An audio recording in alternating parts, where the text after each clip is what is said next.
Putra bungsu Presiden Joko Widodo, Kaisang Pangarep punya elektabilitas menjulang di sejumlah survei di Jawa Tengah yang jadi basis suara PDI Perjuangan. Benarkah PDIP bakal mempertimbangkan peluang kemenangan jika mengusung Kaisang di Pilgub Jateng? Kita bahas bersama Direktur Indonesian Presidential Studies Mas Nyarwi Ahmad. Mas Nyarwi, selamat sore. Selamat sore, Cindy. Mas Nyarwi, kalau tadi kan LSI bilang sebenarnya elektabilitas Mas Kaisang tinggi karena ada modal Jokowi Effect. Nah, tapi kalau PSI bilangnya ya masyarakat pengen pemimpin muda. Mas Nyarwi ngeliatnya dengan modal itu, Kaisang lebih kuat di mana sih? Jakarta atau Jateng sebenarnya? Ya, kalau Jokowi efek ya, itu saya kira di banyak daerah terjadi gitu ya. Kita lihat mungkin Pilpres kemarin kan, Hmm. eh, kita lihat perolehan dari data survei terakhir ya dari beberapa lembaga survei ke Pak Prabowo, misalnya Prabowo Gibran kan 50 sekian lah, tapi nggak terlalu tinggi ya. Kemudian hasil kemenangannya kan 58. Ya, itu kan menunjukkan Jokowi efek cukup besar ya. Hmm. Tetapi memang kalau khusus untuk pilkada itu juga harus diuji lagi. Kemarin misalnya kan kalau kita simak Litbang Kompas kan mengatakan sekitar berapa itu 53 atau 50 berapa itu ya. Itu apa masyarakat prefer gitu ya pada atau suka memilih calon yang diendorse Pak Jokowi gitu ya. Tetapi kan itu umum ya. Calon siapa saja. Nah, mungkin akan berbeda gitu ya branding apa keluarga Jokowi di sini ya khususnya anak-anaknya di sini yang masuk dalam bursa pilkada adalah Kaisang. Mungkin itu lebih kuat ya efeknya ya.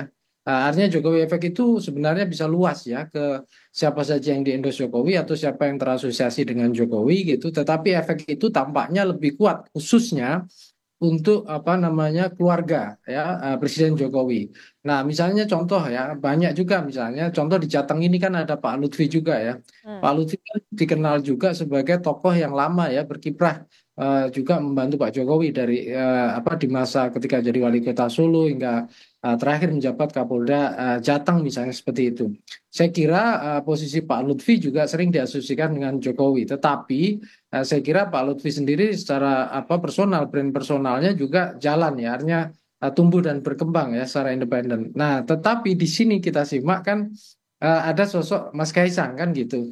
Nah, saya termasuk percaya juga bahwa popularitas maupun daya tarik Kaisang di pemilih itu tidak lepas dari bayang-bayang ya, daya tarik dari sosok Presiden Jokowi, kira-kira gitu. Karena menjadi seorang putra presiden ya, populer dikenal sebagai putra presiden meskipun gitu ya. Kaisang juga dilihat ke saat ini menjabat sebagai ketua umum PSI, artinya ketua umum salah satu partai kan gitu partai. Nah, cuma memang begini ya, Cindy ya. Saya kira untuk Jawa Tengah kemarin kalau kita simak ya yang data yang dirilis oleh teman-teman di indikator politik Hmm. itu kan memang masih banyak sebenarnya gitu ya pemilih yang katakanlah masih Masih galau undecided ya? voter, kira-kira gitu ya. 60 sekian persen ya, sepertiga lebih bahkan katanya seperti itu. Nah, dua per tiga lebih. Hmm. Nah, itu kan mengindikasikan bahwa sebenarnya dari aspek top of mind pun itu kan Kaisang juga masih rendah kan, hanya empat Oke. persen kalau nggak salah ya. Sementara Pak Ahmad Lutfi itu sudah lebih di atas 8,6. Tetapi kalau di dalam masuk simulasi nama, memang tampaknya Kaisang ini lebih lebih kuat kan gitu. Nah, tapi menurut saya ini tidak lepas dari efek dari popularitas ya. Oke. Popularitas Kaisang sebagai tokoh nasional dan sekaligus sebagai putra presiden. Nah, itu yang menurut saya paling mendasar ya, yang Oke. kemudian ikut mengerek elektabilitas Kaisang dalam simulasi itu. Oke, Itu. Mas Nyarwi, tapi kalau kita lihat kan yang kalau bisa diasosiasikan dengan Pak Jokowi ada Kaisang, ada juga Ahmad Lutfi. Mungkinkah kalau misalnya ternyata di Jateng malah dua-duanya berduet nih? Oh, itu sangat mungkin menurut Hmm. saya. Tapi kan balik lagi ya. Tergantung partai-partai kan, Oke. partai-partai yang menominasikan ya para pasangan calon gubernur, wakil gubernur atau kepala daerah, wakil kepala daerah ini. Karena kan balik lagi pilkada ini juga sebenarnya secara legal yang punya basis otoritas mengajukan kan memang partai politik atau gabungan atau koalisi partai politik. Nah, cuma kalau kita lihat pengaruh Pak Jokowi ke partai politik, pimpinan partai politik juga tinggi kan gitu. Makanya sering disebut potensi cawe-cawe Pak Jokowi dalam pilkada itu dianggap besar sekali kan di situ logikanya. Nah, Artinya partai politik lebih melihat faktor Jokowinya daripada figur Kaisangnya? nah, ini yang menarik, Cindy. Saya kira tidak bisa juga melihat faktor Pak Jokowinya juga. Hmm. Tentu partai politik akan katakanlah mengambil jalan yang salah kalau misalnya sekedar melihat Pak Jokowinya tetapi basis dukungan pada Kaisang maupun misalnya contohnya Pak Lutfi ya, kalau mau dipasangkan dengan Kaisang itu tidak meningkat. Atau mendapatkan apa kompetitor yang lebih tangguh. Oke. Dan ingat juga ya Cindy, Jawa Tengah ini cukup unik menurut saya. Dalam beberapa kali pilkada, saya contohkan ya, kita bisa simak bareng-bareng ya. Ketika Mas Ganjar maju dalam periode pertama dan di beberapa teman-teman data survei juga merilis elektabilitas Mas Ganjar itu rendah. Ada yang mengatakan sekitar 7, 8 dan naik 13 dan seterusnya. Nah, sama juga ketika periode kedua Mas Ganjar maju di sana ada penantang namanya Sudirman Said.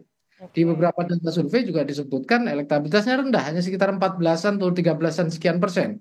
Ya, tetapi faktanya kan dalam pilkada terakhir ya, periode kedua Mas Ganjar itu bertarung Pak Sudirman Said, itu juga Sudirman Said suaranya besar sekali.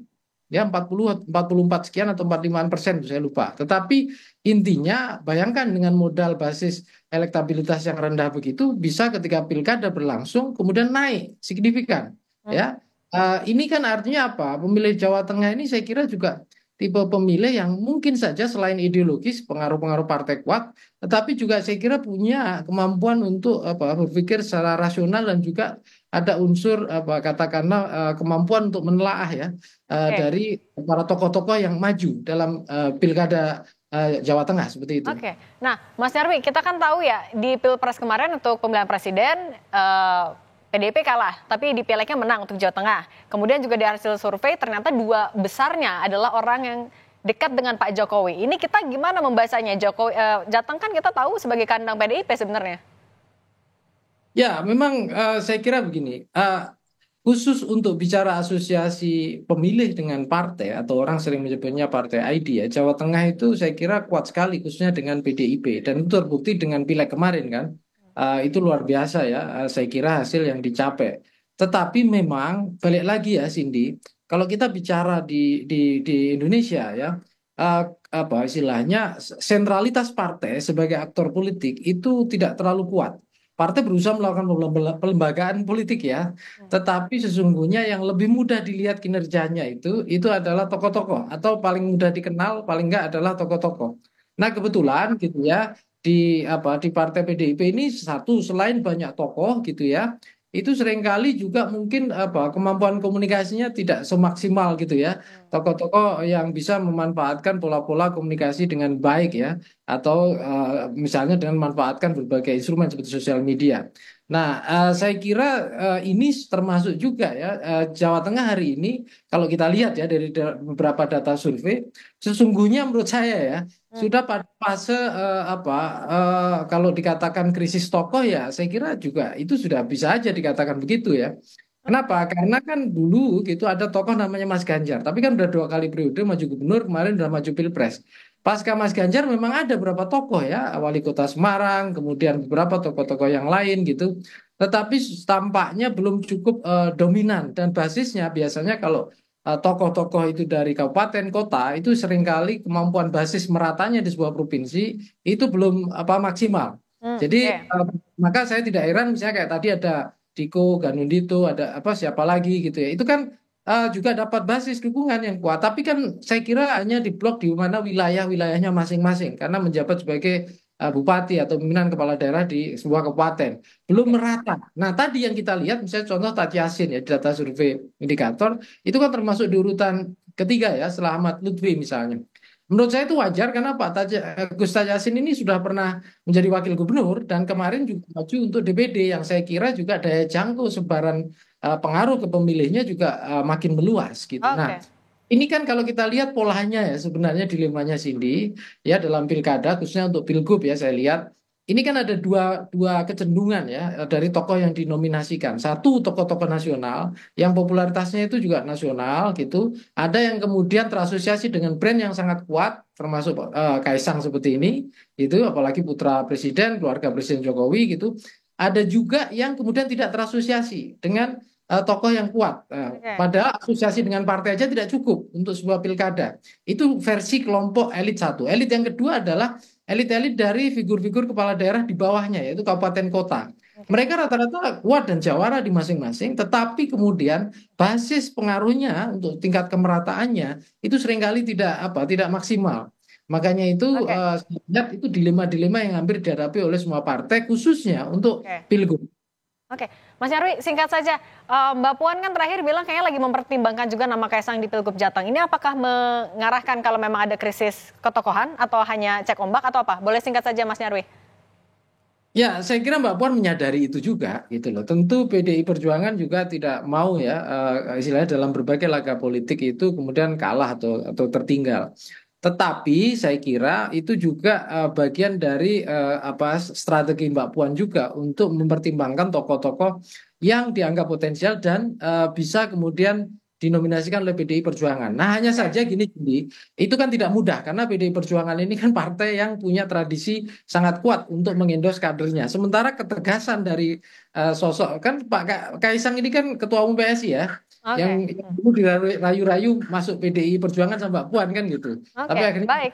PSI. Nah, di sini saya Oke, kira terjadi tarik-menarik di dalam PDI Perjuangan oke, untuk baik. itu tidak mudah saya kira untuk menominasikan Kaisang sebagai kandidat untuk Jawa Tengah. Oke, kita lihat nanti ya, apakah benar ada kejutan di Agustus nanti. Terima kasih Direktur Indonesian Presidential Studies, Mas Nyarwi Ahmad, sudah berbagi untuk Rumah Pemilu. Sehat selalu, Mas. Usai jeda, Saudara, PKB usulkan nama istri selebritas Raffi Ahmad, Nagita Slavina, dampingi Bobi Nasution di Pilkada Sumut. PKB anggap Nagita mampu dongkrak elektabilitas Bobi Nasution.